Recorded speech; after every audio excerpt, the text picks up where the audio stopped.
Jim Leyland, possibly a Hall of Fame manager, definitely a hot man.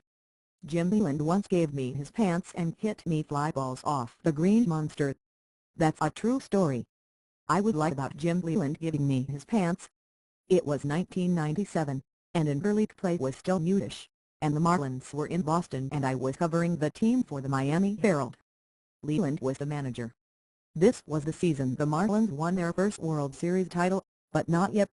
Not on June 30th, when the Marlins arrived at Fenway and Leyland had to put up with me, as he did before every game when the beat writers sat with the manager and asked him questions he thought were mostly silly as HT. That's what he called it. Silly as HT. On June 30th I was asking him about the difficulty for a National League team to play at Fenway Park and not have any idea how to play a monster, the enormous fence in shallow left field. I kept at it until Leyland told me, "Be here tomorrow for early batting practice. See for yourself." Next day I showed up in shorts and a t-shirt. Leyland looked me over, walked me to his office and pulled a pair of uniform pants off the hanger. He gave me a glove, but he's right-handed and I'm not. So he walked me through the clubhouse and stopped at Lefty Starterall Leiter's cubicle. Leiter gave me a glove. The shirt, I think, was from Jeff Codine. Leyland marched me out the tunnel, and now I'm on the field at Fenway. He walked me out to left field, and I'm in left at Fenway. He was just off the infield dirt with a fungo and a bag of balls, and he positioned me on the grass in front of the warning track. Thickest, prettiest, most perfect grass I've ever seen. Same spot where Ted Williams stood. And Carl Yastrzemski. Me. First ball Leyland hits. It caroms high off the wall, falls down to the track and spins. And maybe this is why Leyland invited me out here, because this is what I had been wondering about the day before. Until you play a monster, you don't know what the ball will do. I didn't know what the ball would do, which is why I didn't know the ball would bounce off the track with English, veering more outward than upward, right into my face, breaking my glasses in half. Who needs glasses? I stayed out there for 10 minutes, taking balls off the wall from Jim Leyland.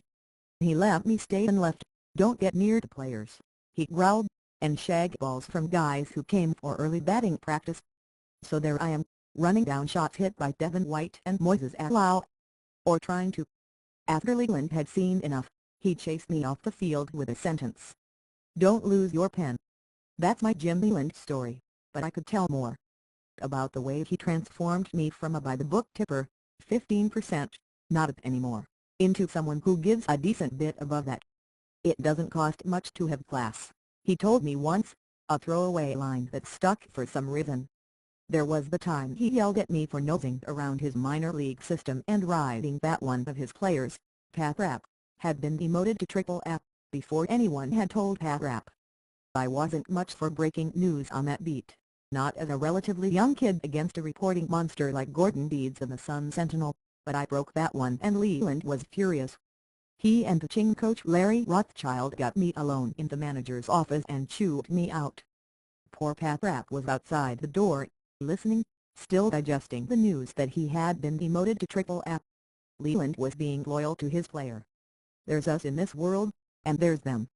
Leyland was teaching me that, right there. And I was them. Now he's gone, resigning Monday from the Tigers at age 68. Maybe he's gone for good, retired and away from the game until he's inducted into the Hall of Fame. Well, I hope he's inducted into the Hall of Fame. He won 1,769 games, 3 pennants and a World Series in 22 years.